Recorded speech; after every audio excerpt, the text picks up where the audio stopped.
ఈరోజు ఈ వీడియోలో ఆదిశంకరాచార్య స్వామి రాసిన నిర్వాణ షట్కంలో మొదటి 2 శ్లోకాల యొక్క తాత్పర్యం తెలుసుకుందామండి. గురుబ్రహ్మ గురు విష్ణు గురుదేవ మహేశ్వర గురు సాక్షాత్ పరబ్రహ్మ తస్మై శ్రీ గురువే నమః. మనోబుజ్జహంకార చిత్తాని నాహం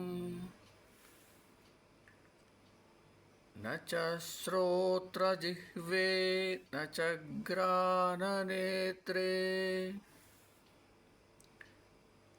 न च व्योमभूमिर्न तेजो न वायुः चिदानन्दरूप शिवोऽहं शिवोऽहम्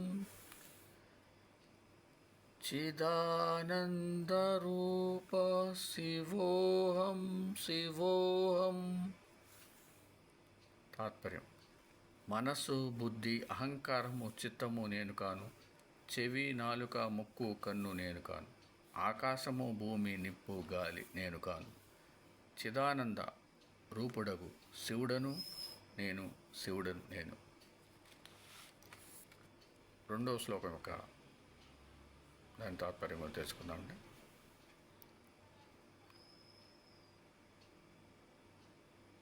న చ ప్రాణసంజ్ఞో న వై పంచవాయుః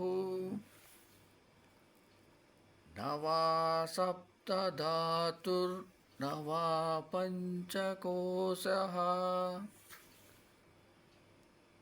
न वाक्पाणिपादं न चोपस्थपायु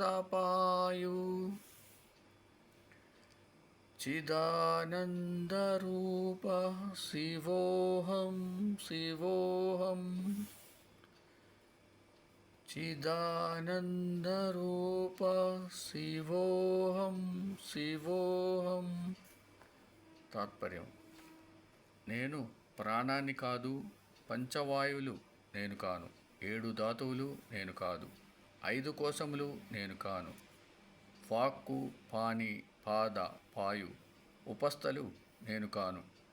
చిదానంద రూపుడగు శివుడను నేను, శివుడను నేను. ఓం సమర్థ సద్గురు సాయినాథ్ మహారాజ్కి జయ. ఓం సమర్థ సద్గురు భరద్వాజ్ మహారాజ్కి జయ. ఓం నమః శివాయ.